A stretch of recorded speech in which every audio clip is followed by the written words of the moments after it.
$75,000 worth of damage, at least 30 residents, maybe as many as 36, 40.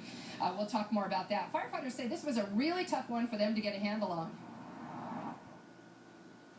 Well, this is an old building that was built before there were fire stops between the apartments and the floors. So the fire got into the walls between the apartments, and then it ran up the walls and ran into the attic area. So we had fire in basically almost areas of all 8 of the apartments at one time. So it was a very manpower intensive, and also it was a hot day. It's almost 90 degrees. So all the firefighters really only worked for a short period of time. That was Glenn Eston from the Lancaster Township Fire Department. Joining me now, my colleague Caitlin Smith. And you talked to a lot of the residents who were affected, unfortunately, by this. Nobody expected the day to start out that way. And also, there were some injuries you want to talk about.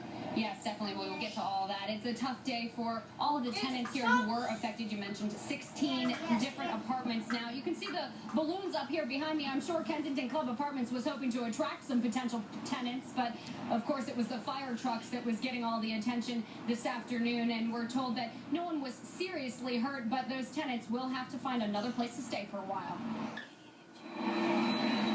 Most tenants at the Kensington Club Apartments are at work on a Tuesday afternoon. Some will come home to this. Some were at home. Somebody come knocking on the door saying, get out, get out. Just get out of the building. Just bail. Other than a few trips to the hospital for smoke inhalation or heat exhaustion, everyone did get out safely. Something like this could have snuck up on someone sleeping pretty quick. That's what Chuck Hagar was doing. Lo and behold, they said, get out. Mary Riley. There it is. His father-in-law was already out and likely wouldn't be coming back to his apartment anyway. He's in the hospital with lung cancer.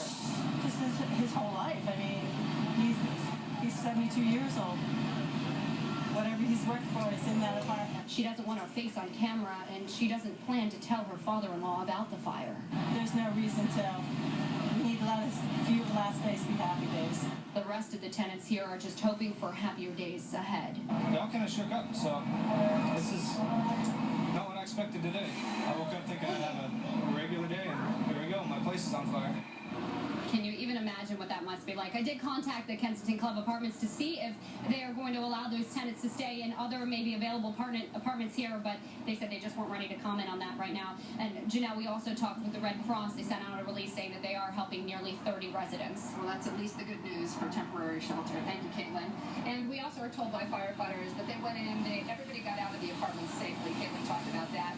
There were some injuries. 5 people had to be taken to the hospital with heat exhaustion and smoke inhalation. That's 3 firefighters and 2 maintenance men. Remember, this probably started in a utility closet. It looks like the maintenance guys tried to get it out as the firefighters were on their way. And the good news from firefighters tonight, they told me they were able to get 8 to 10 family pets out as well. They said they have smoke damage and water damage too. But everybody, all living beings, out okay tonight. That's the good news. Back to you. Devastating day for Yes, them. certainly. All right, thank you, Janelle. Well, tonight, remembering a... Say bye.